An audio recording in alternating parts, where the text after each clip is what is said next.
Hello everyone, and thank you for attending today's webinar, RWE in Pharma, an expert panel discussion. I'm Darcy Hodge, Digital Editor at Future Science Group, and I'll be your host for today's event. Before I introduce you to our speakers, I'd like to quickly cover a few housekeeping items. Firstly, all the widgets are resizable and movable, so feel free to move them around to get the most out of your desktop space. You can expand your slide area or maximize it to full screen by clicking on the arrows in the top right-hand corner. Please let us know your thoughts on today's webinar by tweeting us at the EVBase using the hashtag EVBWebinars, or simply share today's webinar with your friends and colleagues using the share widget on your screen. Some networks cause slides to advance more slowly than others, so logging off your VPN is recommended. If your slides are behind, pushing S5 on your keyboard will refresh the page. You can find additional answers to some common technical questions in the Help widget at the bottom of your screen.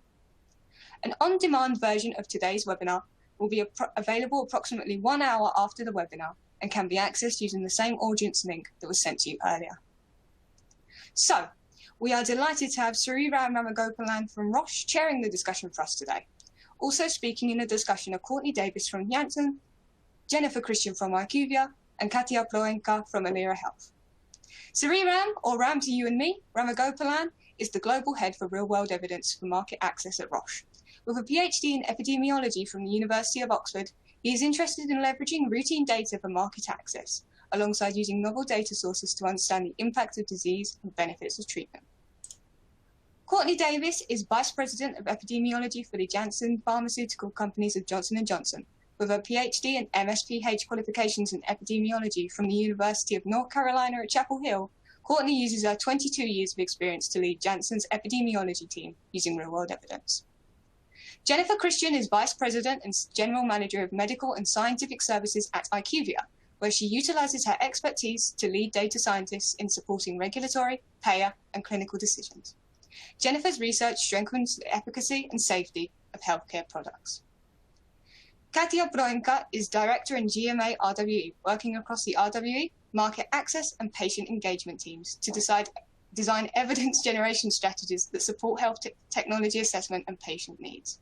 Katia's 10 years of diverse experience allows for strategic insights and recommendations to optimize research and market access. We invite the audience to submit any questions you may have for our presenters throughout the webinar using the Q&A widget to the right-hand side of your screen. We will pose our questions to our speakers in a live Q&A session after the presentation, and then follow up any outstanding questions offline. Thank you again for joining us today, everyone. I'll now hand over to Ram to kickstart today's discussion. Thank you, Darcy, and welcome again to everyone joining us today. Hope you enjoy the conversation, the discussions we're going to have, and look forward to receiving your questions. Just to kickstart off our first discussion topic, which are what are the main ways real-world data and real-world evidence have traditionally been used and are currently used by pharma. And to kick us off, maybe I'll pass that question to Katia for her first response.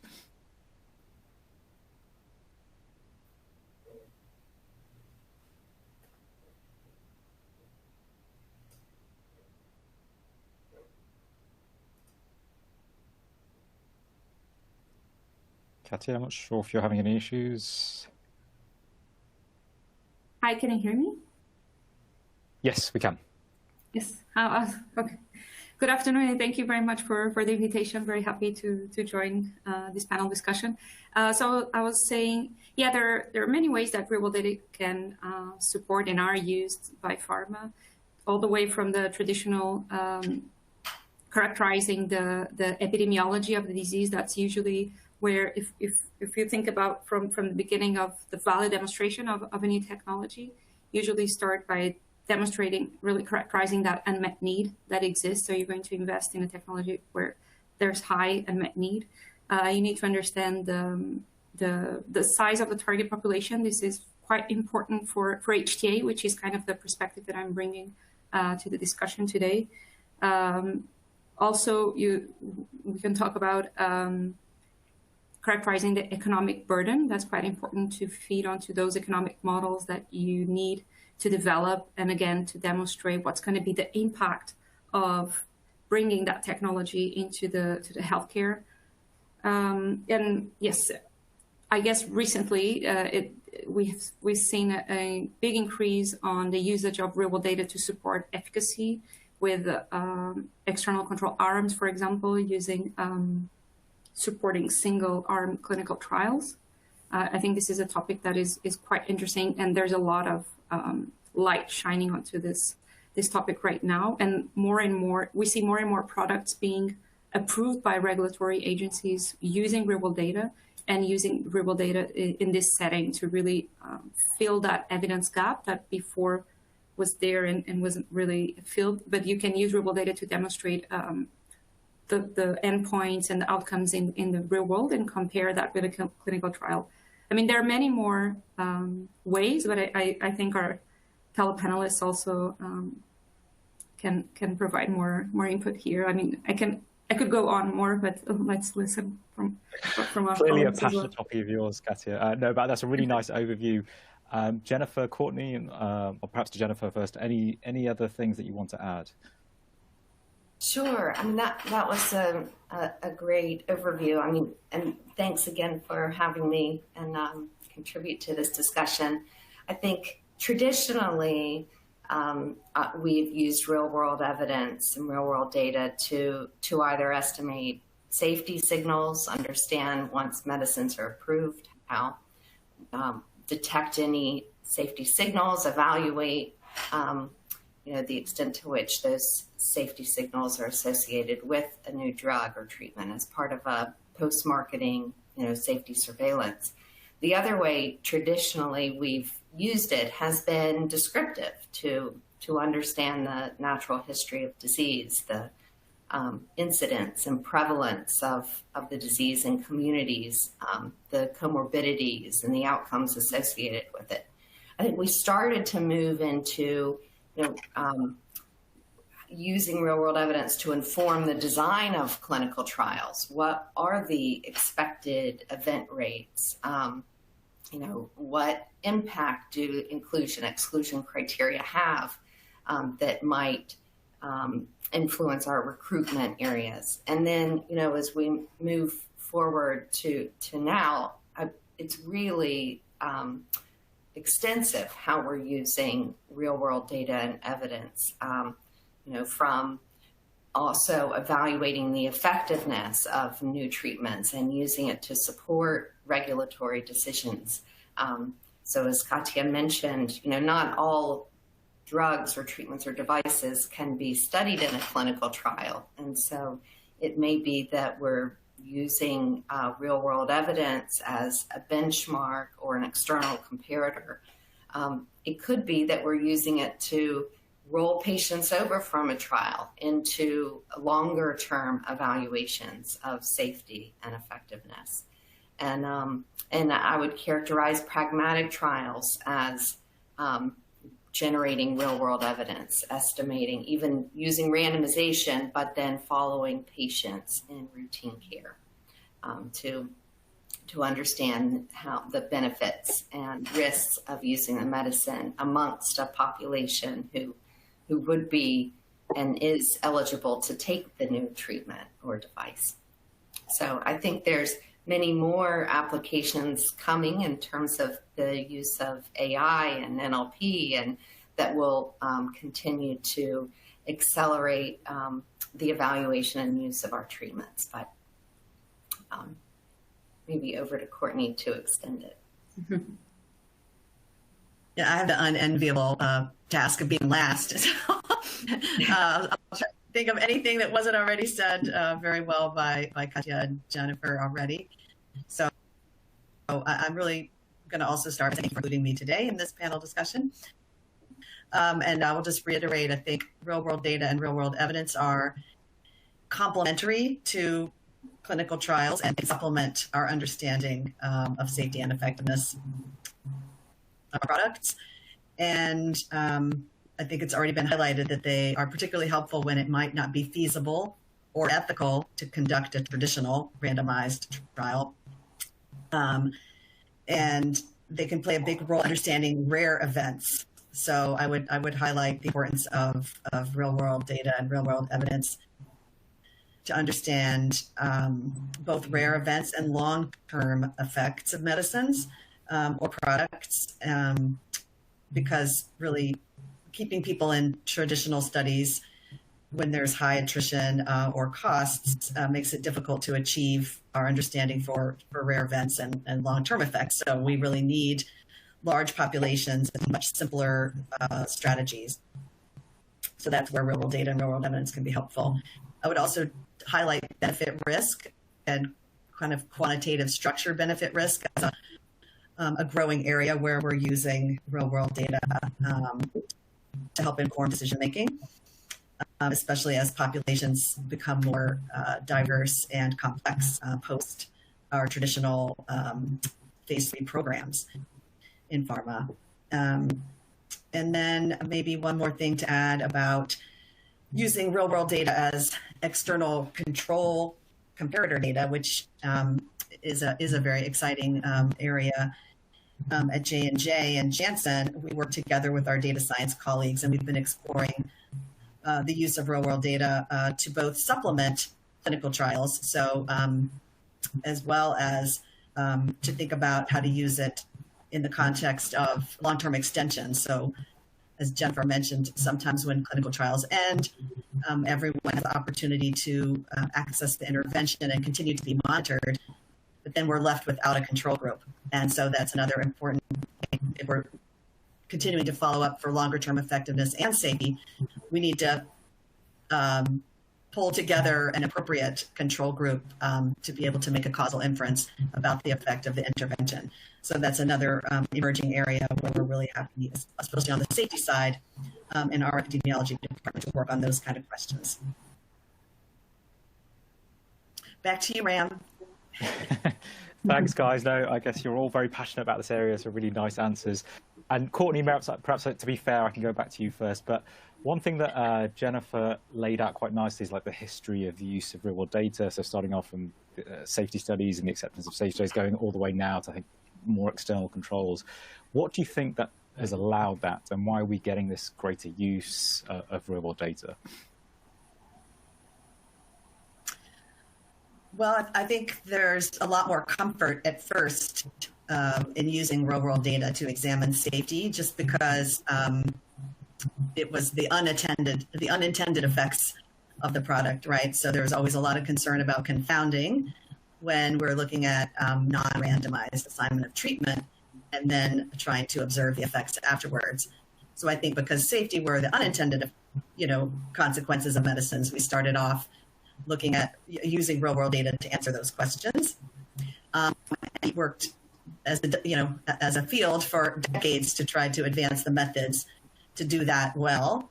And I think being able to show valid results from observational research for safety questions, over time, there's been increased comfort level. So the methods have advanced and the data sources have advanced through the decades of generating real-world evidence for safety questions. So I think that's partly why we're comfortable now starting to answer more effectiveness questions as well as safety questions. This is because the methods and the data have improved over time. And then, there's been a huge effort to show similar results between randomized and non-randomized designs. And I think that has given a level of comfort that these are robust, that the discipline is robust to be able to handle a range of questions over time. Thanks, Courtney. And I didn't mention health authorities and guidance documents, but maybe someone else would like to talk about that as another obvious area where we can see there's acceptance because those have evolved over time as well. Mm-hmm. Thanks, Courtney. And maybe pass over to Jennifer to see if she wants to add anything else. Sure. I mean, I completely agree with Courtney. The field has really evolved over the last 20 years. That the data have become electronic now and not on paper records, which is allowing greater access to the use of these. The advanced analytics We've evaluated new methods using existing data in the field of epidemiology, and then developing those codes and testing them have allowed us to feel more confident in the findings that are generated. And there have been a number of projects, big studies, et cetera, that have led to important decisions. So, and then, as Courtney said, there's been a lot of regulatory guidance documents that, so starting 5 years ago, the 21st Century Cures Act was released, which was designed to help accelerate the medical product approvals. And as part of that, the FDA was mandated to develop a framework and guidance on the use of real-world evidence for regulatory decision-making. And so 3 years ago, we had the framework from the FDA released on their thinking on the role and ways of using real-world evidence to include examining effectiveness. And just this year, actually this fall, we've had 3 new guidance documents from the FDA that are, describing and providing guidance on the use of electronic health records and claims data,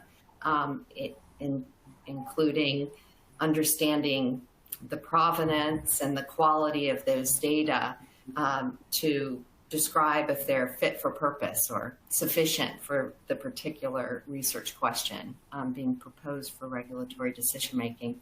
The other 2 have been on data standards. So how do we submit those data for regulatory decision making, and in what form? And finally, one on the use of registries. So we're seeing greater, because of the kind of transformation of this field, now we're seeing more guidance from regulators and others that are helping accelerate and improve, I think, trust in the use of it. We still have room to go, but that's helped accelerate it. Thanks a lot, Jennifer. And Katya, I'm going to throw in a question that's come in from the audience. I think, how do we distinguish real-world data from real-world evidence? I think that's probably important to make sure that's clear at the start. And then also, I know, and this is an area I'm passionate about in terms of market access and HTA use of real-world evidence, I think you listed a number of potential uses that HTAs and payers have for real-world data. What's the relative acceptance of those different data types that you mentioned? So a couple of questions that I'm passing over to you. Mm-hmm. Yeah. So I think if we start with real-world data and real-world evidence, I think very simply, and if we think about the eSport definition, the real-world data would be like the raw data, and real-world evidence are the conclusions and the how you use and you apply that data to transform into evidence, and then it's actually the evidence that you submit to health authorities or HTAs. Yes, if we think about how the acceptance, you're talking about the acceptance of HTA agency for real-world data, and overall, yes, this definitely has increased. And Jennifer and Courtney they mentioned the guidelines published by FDA, but actually also in Europe, the EMA and each individual country, some of them have also published guidance on the usage and how real-world data should be collected and how real-world data could be methodological recommendations on how real-world evidence could be submitted to support HTA decisions. And if we think about the case of the UK, NICE has really gone far, mentioning that they even want to enable the collection of real-world data. So they want to work with sponsored and pharmaceutical companies to support the collection of real-world data. And they are committed to work with NHS to make that data available. So I think when we start hearing about, and this is something recently that was just published by NICE, and when we hear these things, it really shows how real-world data has gone a long way. And like Courtney and Jennifer mentioned, the digitalization of real-world data and this explosion of real-world data really allows us to use it and to improve not just the analysis, but also the collection of data, which is very important. And this also makes HTA agencies and payers more familiar with real world data and more accepting of real world data. Yeah. Thanks, Katja. Thanks all. And I think this is a nice segue. I don't know if I missed the question. Sorry. No, I think that's perfect. I think this is a nice segue in terms of time as well to the next topic area. I think we mentioned the 21st Century Cures Act. But more generally, do we think trust in real-world evidence is increasing, and also the areas around transparency, data privacy, and so forth? What's your perspective on current trust in real-world evidence, and how has that changed over the last 10 years? And to be fair, I'll pass it to Jennifer to start. Sure. So I think that the trust in generating real-world evidence has improved.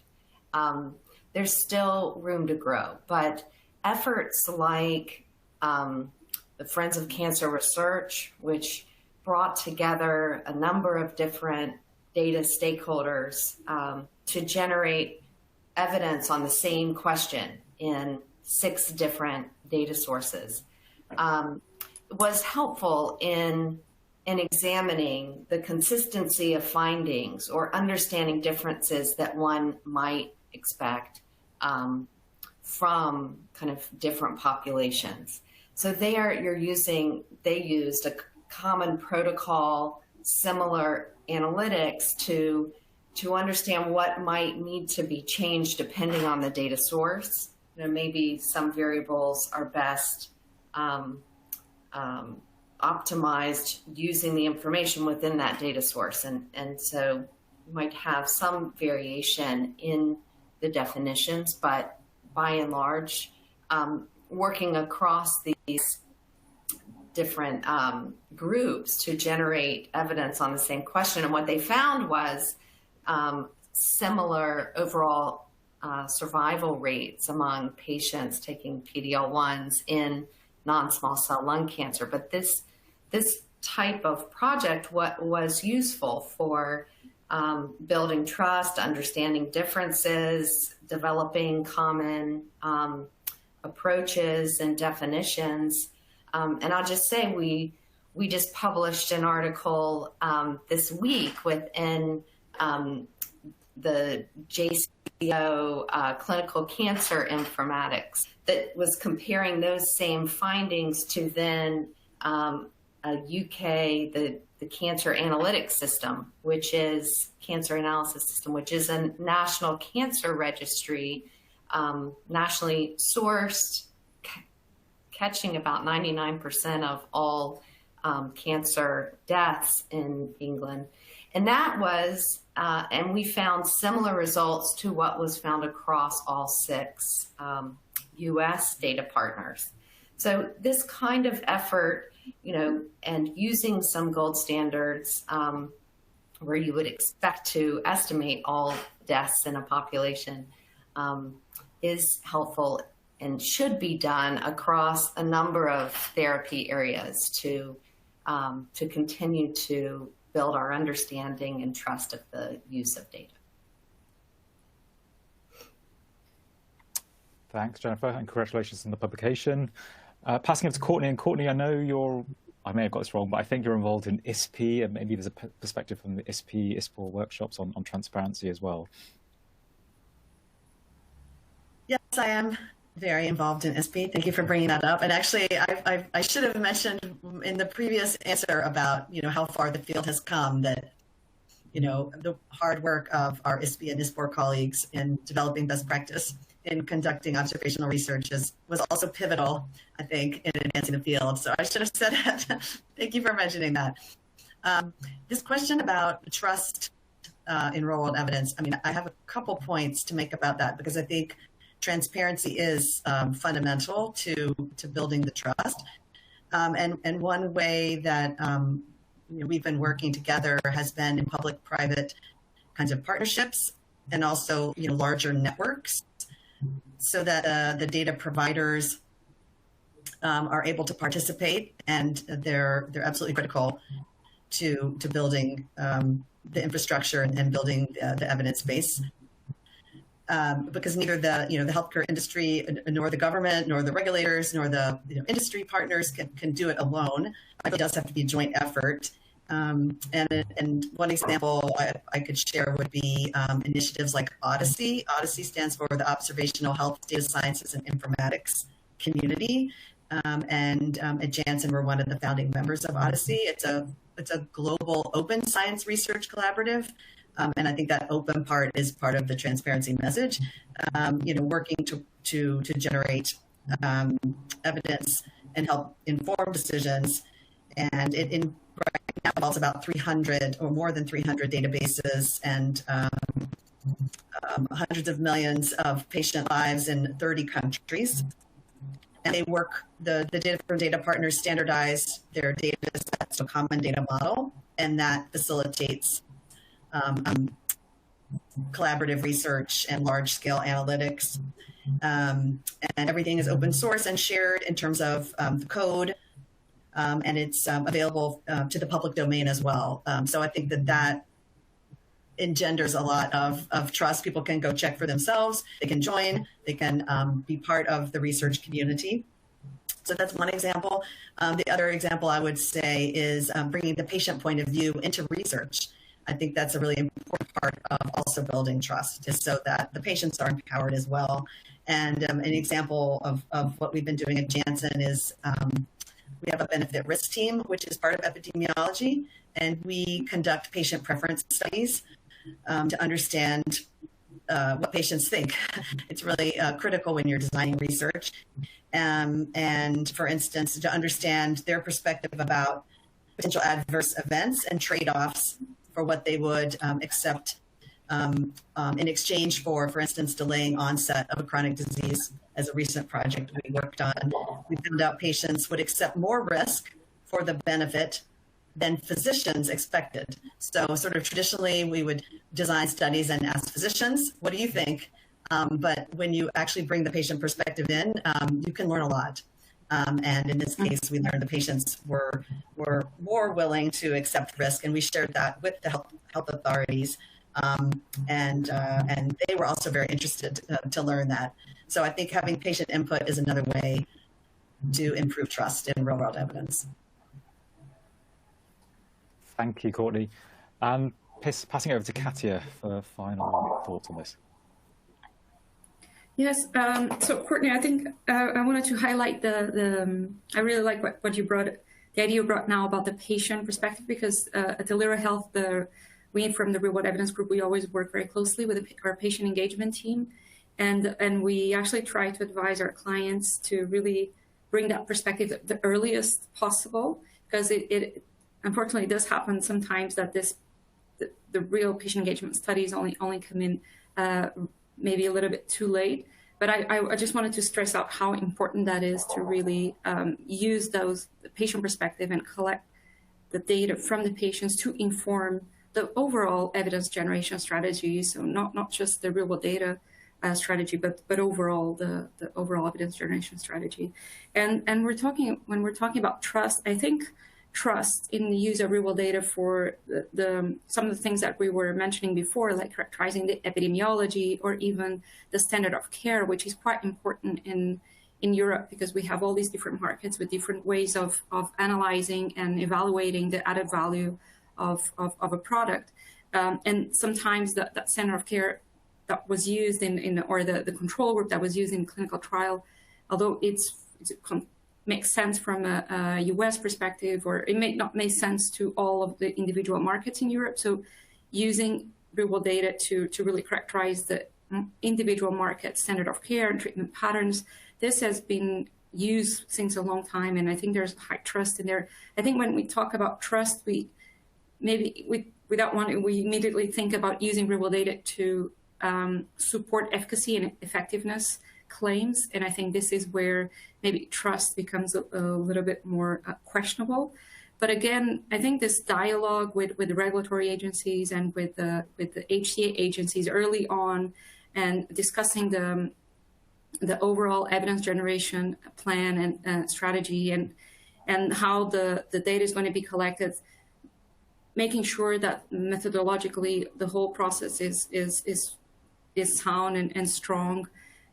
Definitely trust is increasing. I mean, we do see a lot of, and we've seen there are quite a few examples recently of products that were submitted using real-world data to support efficacy claims, like we mentioned before, external control arms. And you do see how different, this was approved by EMA and FDA, and they do discuss, if we look at the EPAR report, you see that they did accept that piece of evidence. But when you look at each individual HTA agencies, some of them didn't accept the data. Well, the product was launched, was reimbursed, but they did mention that the data was not, either it was biased or the population in the control group was not really comparable to the group that was treated in the clinical trial. So I think it's very, especially when we talk about efficacy and effectiveness, it goes really down to the methods and how the data was collected and the patient characteristics and even the outcomes that are used to measure how well are these outcomes measured in the real world. So I think there's always has to be a balance between what's possible to do with the data available and what's necessary to do to demonstrate whatever you set out to demonstrate. But overall, definitely, I think trust is increasing, especially because the quality of the data being collected is increasing. The quality of the methods are increasing, and all these conversations between sponsors, consultants, and health authorities are really bringing us all together to agree on common grounds on how real data should be collected and evidence should be produced. Yeah. Thanks, Katia, and thanks, Courtney. I think particularly just to follow up to you both in terms of the patient perspective, which I really like. In the UK, as you're probably aware, there was the care.data initiative that was attempted to be launched in 2016. There's a lot of backfire, and they backtracked eventually because of patient reluctance to sign up to this data sharing effort. Similar plans have been put into place this year, but again, they seem to be backtracking because patients haven't been appropriately consented and informed. What do you think we can do as a community to increase patient trust and willingness to share data, and I guess just increasing trust overall in real-world data and real-world evidence? And perhaps, Katia, do you want to take that first? Okay.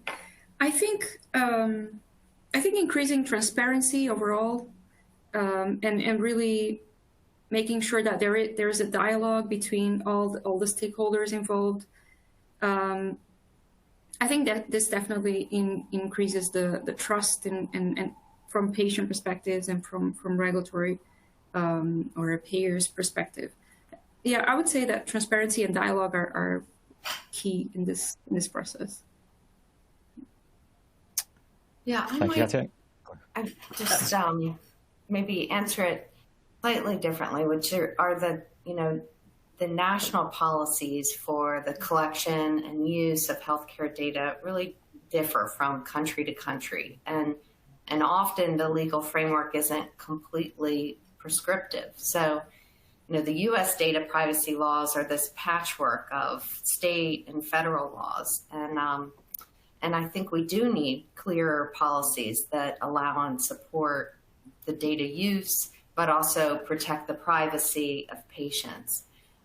So ideally, we need some kind of data protection requirements that recognize the legitimacy and the importance of healthcare data that goes beyond just the direct care that it provides for patients. We also need some data quality assurance laws that ensure that these records are up to date and as accurate as possible. And somehow we need to recognize that patient consent isn't always feasible for large retrospective analyses. So instead, having clear communication to patients of what potential future uses of their data could be in a de-identified manner. So, I think we need kind of a shift in our mindset to one of public health, or that our individual health data is contributing to this broader understanding of health, and it could impact policy and clinical decisions. So and bringing patients in on this discussion and how to do it to both protect them, but also contribute to science and, a greater good, I think is part of what we need. Thanks, Jennifer. Courtney, I'm not sure if you want to add anything. Yeah, no, I completely agree with the two previous, but even add, I think helping to educate the public about the benefits of sharing their data and the downsides of not sharing it. Also, conversely, because I think there is often a misunderstanding about the results that come from the real world studies that could utilize secondary data like the claims and the electronic health records. And if people don't understand what the alternative is and how much slower it could be to answer a question, they might be a lot more excited to participate and to actually feel part of things. So I think it's also creating a research community around health data so that patients or individuals, because many times it's actually upstream of them becoming a patient, where, thinking about all the vaccine research, people aren't ill when they get a vaccine, but they may not understand by contributing their data or sharing their data, how much quicker we could get good answers to questions that would help them and their families make decisions later. So I do think there's still a lot of education about research and how these data are so critical to coming up with answers that matter to everyone. Thanks, Courtney. And we've had a great question that's come in, and I think that's a nice segue to the next topic, which is COVID-19. So perhaps keeping with the area of trust with COVID-19, we've had Surgisphere, we've had governments, other organizations opening up a wealth of real-world data that many individuals, parties haven't had access to before. We've also had situations of where real-world studies have shown potential benefits of some medicines which weren't realized in clinical trials. What are your thoughts on COVID-19, and how has this changed or not the value of real-world data, real-world evidence? And perhaps Courtney can take this. I know you're already doing a lot of work in this area. Sure, thank you. Well, I think the first thing that's changed is that everyone knows what epidemiology is now, right? Since COVID. So we don't have to go to some place and say, no, I'm not a skin doctor. That's, I think public health is a hot topic, and epidemiology is a very popular career maybe now. So that's good for all of us who are trying to hire epidemiologists. No, I think, joking aside, the importance of basic disease surveillance, I think, is part of what has changed. Is everyone is reminded of the absolute criticality of being able to characterize disease in population, and things like estimating background rates, for instance, of the adverse events of special interest for the vaccine. That would be a great example where all around the world, everyone pulled together to be able to answer that question. What are the background rates?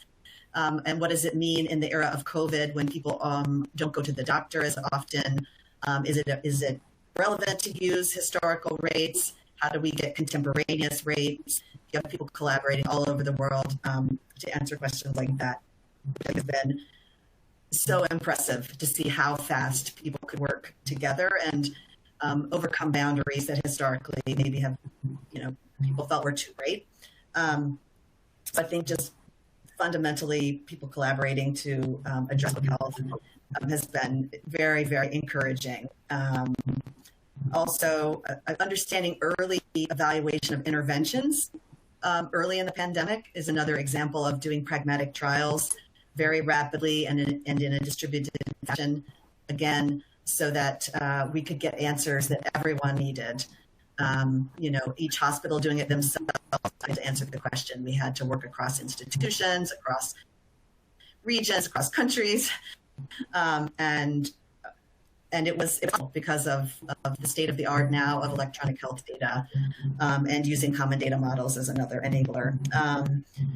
So I think also the harmonization, the willingness of health authorities to harmonize and work across boundaries was another very encouraging opportunity that COVID-19 brought. I mean, it's of course very stressful that's what was the catalyst, but I think some really good things have come out of what we've learned through all trying to partner and beat this pandemic. And the last thing I'll say is, I think while we learned a lot about how good our networks are, we also learned where the gaps are in our data networks and infrastructure. And one example would be, in the United States, we have a state-based immunization data program, but yet we needed to answer questions at a federal level, which is just very difficult. And so a lot of our tried and true real-world data sources don't link automatically to state-level registries for immunization. And that was a pain point, and we're still working through bridging that gap. So I think while we've learned amazing things are possible, I think we're also very humbled to learn that we have a long way to go to be able to be quicker for the next pandemic. Thanks, Courtney. Maybe passing over to Jennifer. Yeah, no, that was great. I mean, COVID's changed all of our lives in so many ways. It's been the most impactful global health crisis in my lifetime. And the deaths have now surpassed the 1918 flu pandemic. So we've seen, both direct and indirect impacts of COVID. The immediate ones and direct impact, of course, on mortality and comorbidities, but then these indirect impacts and downstream consequences of disruptions of care. So the impact of resource restrictions, not able to treat non-urgent illnesses, and the mental health burden and the social and health inequities. So there's been a lot in the data to now need to make sense of how do we use it during this time and in the future. What does it mean for not just patients with COVID, but other illnesses as well.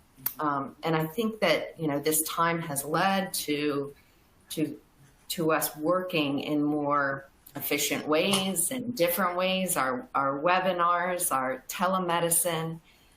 It's also led to innovations in ways of doing research.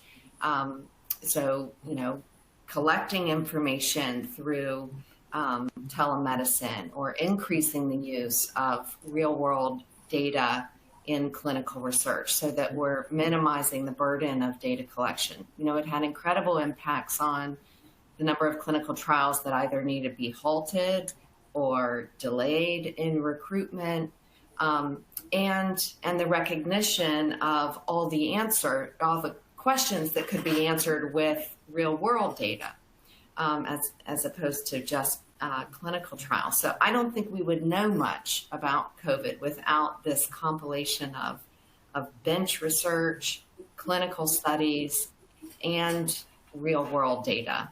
And it's really together that these insights and the lightning speed in which everybody was working and generating evidence was used to inform regulatory and policy and clinical.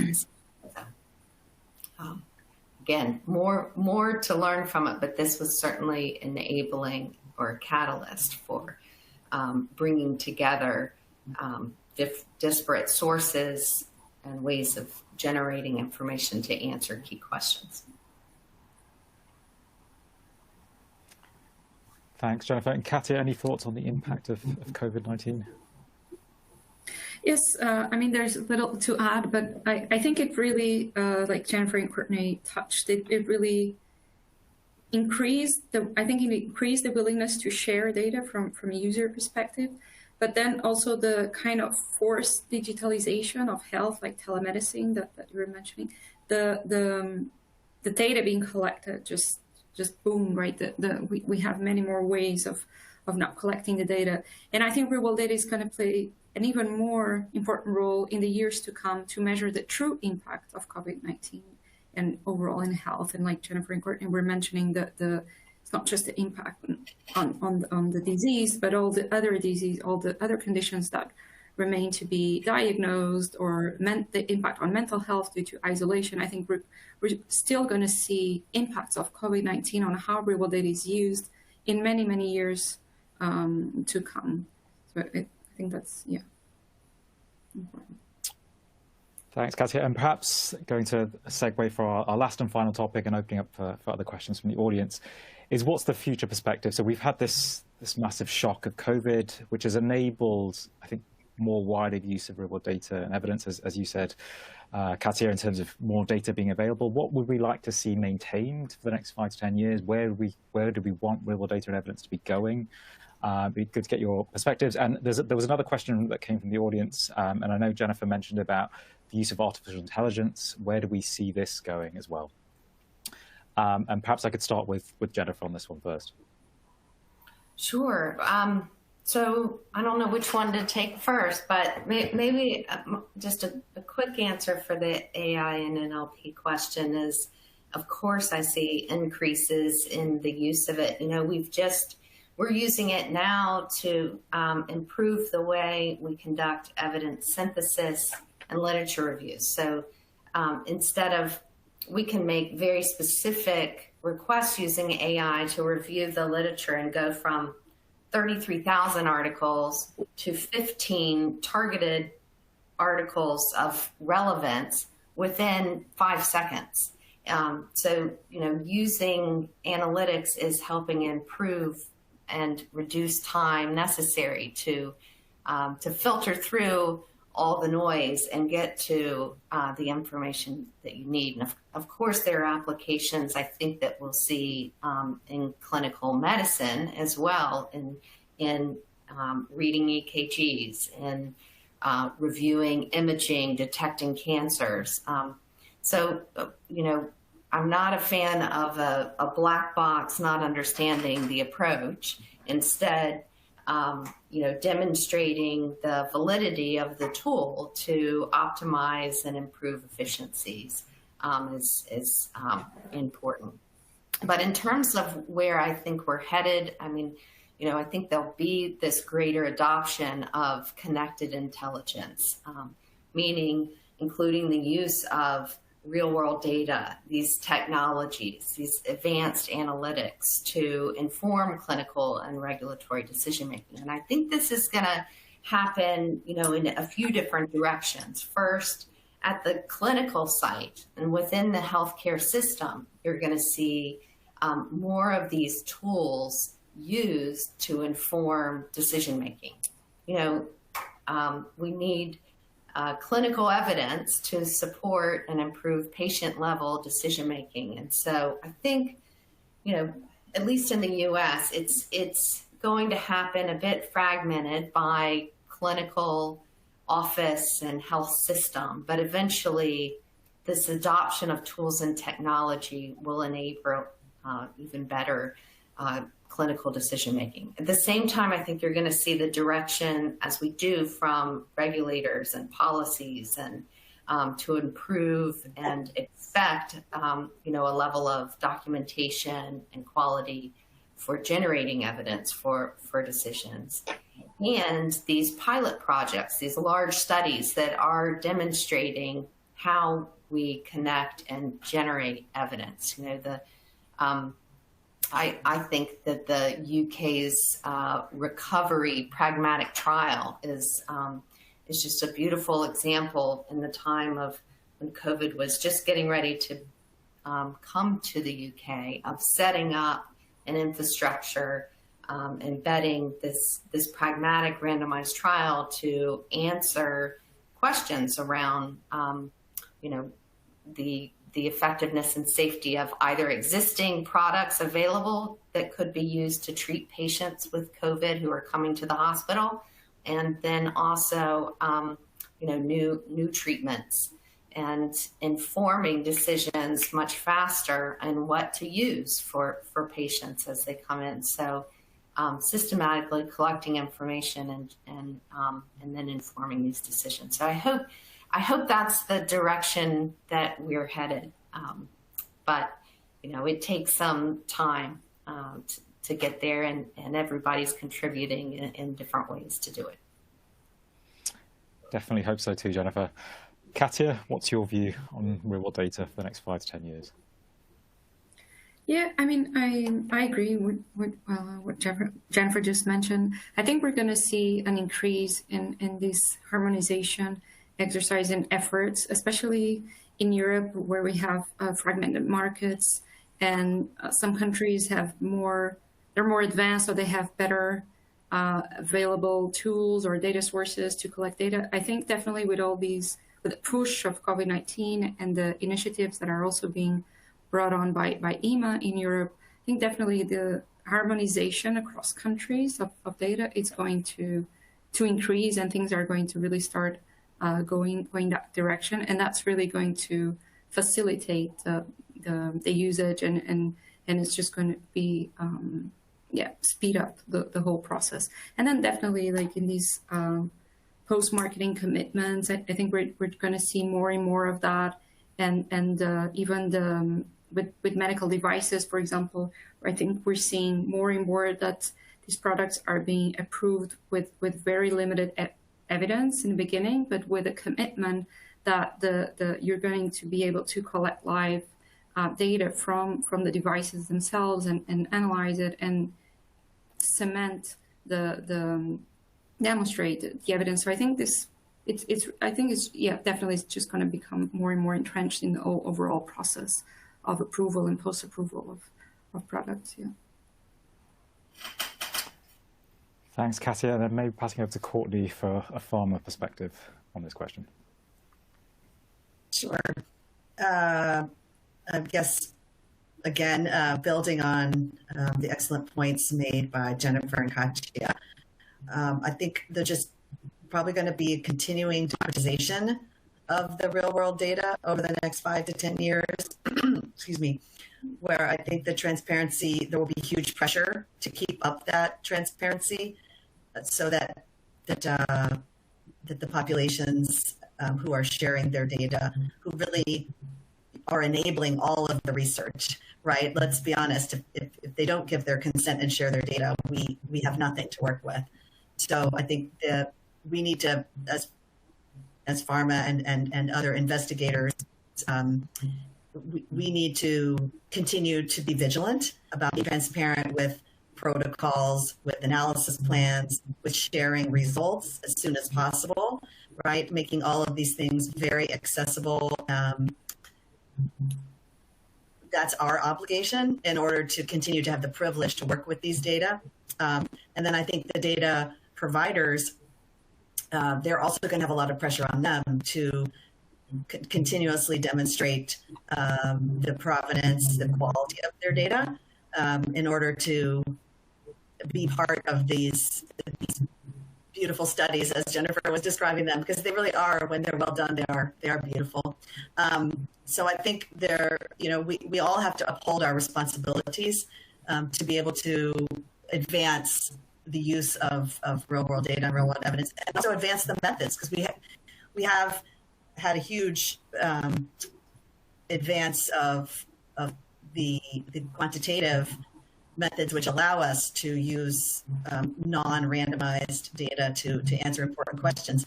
But we can't just stop. We have to continue to advance both the methods to make sure the groups that are being compared are at equipoise, to show how robust those are across different environments, different populations, and I think that is something we have to continue to inspire the next generation of methodologists to help us continue this path forward.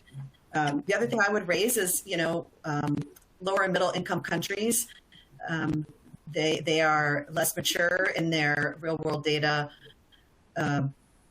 sources and research community. But again, I think it's our obligation to continue to bring them along. And there's huge promise in being able to advance those capabilities. And I think ISPE and ISPOR are very active there, and want to put a shout out to them that they continue to train and develop the next generation of data sources and investigators in those areas. I don't know what else I could add at this point. I think we have to keep investing to build this infrastructure and the capacity. That's great. Thanks, Courtney, and thanks, Katya, and thanks, Jennifer. I think we're coming at the end of the time, so it's a real pleasure and privilege to moderate this panel, and thanks to all of you for your responses. I'll now pass it over to my partner in crime, Darcy, to take the question and answer session. Thank you so much for the presentation, guys. I hope our audience found it of great interest and value. If you do have any questions for our speakers, then please continue to submit them using the Q&A tool to the right-hand side of your screen. So I'll now hand it over to our chair and speakers to address your questions. And starting with the first one, what recommendations does the panel have on balancing the collection of RWD, acknowledging the needs of various stakeholders?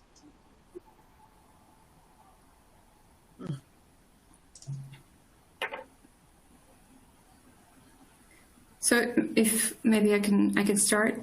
And I think, yeah, so in the question you're mentioning EGOR, medical, marketing, I think that when we're talking about the collection of real-world data, when the product is already in development, usually this is the starting point, is what are the evidence needs. So the real-world data nice to have, I think it comes more from, I think you invest in real-world data if you have a strong evidence need. So you need to, and at Literal Health, that's how we work. So you start from the stakeholders' perspective, so from the patient, from the payer, from EGOR, and you think what do I need in order to support a program and to support the demonstration of value of that product in a disease, and that's really what drives the design of the strategy.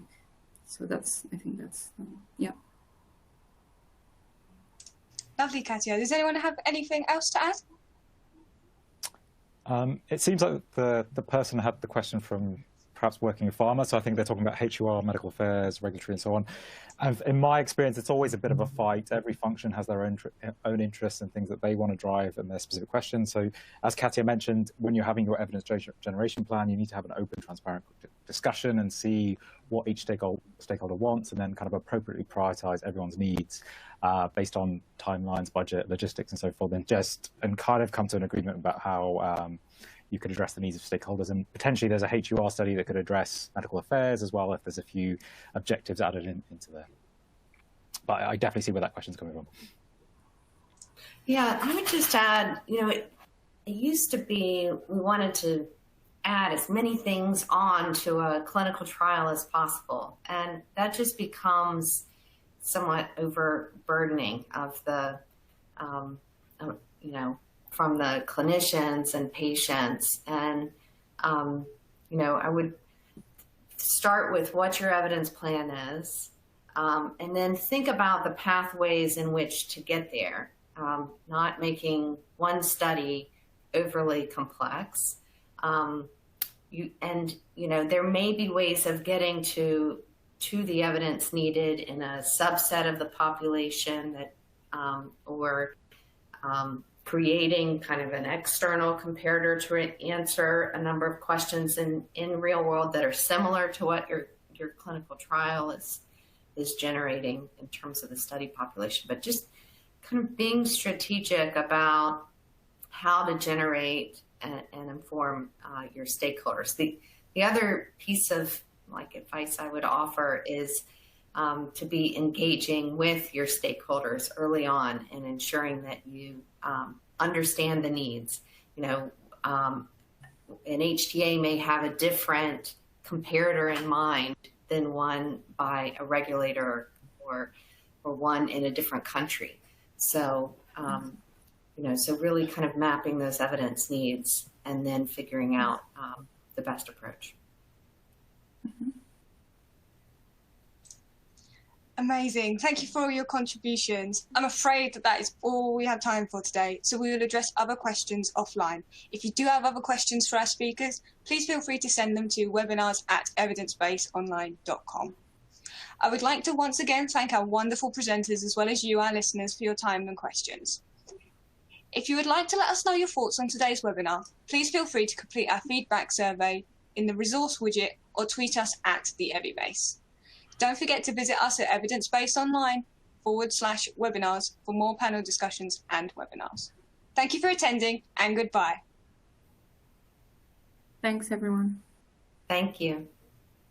Thanks. It was a pleasure. Thanks very much.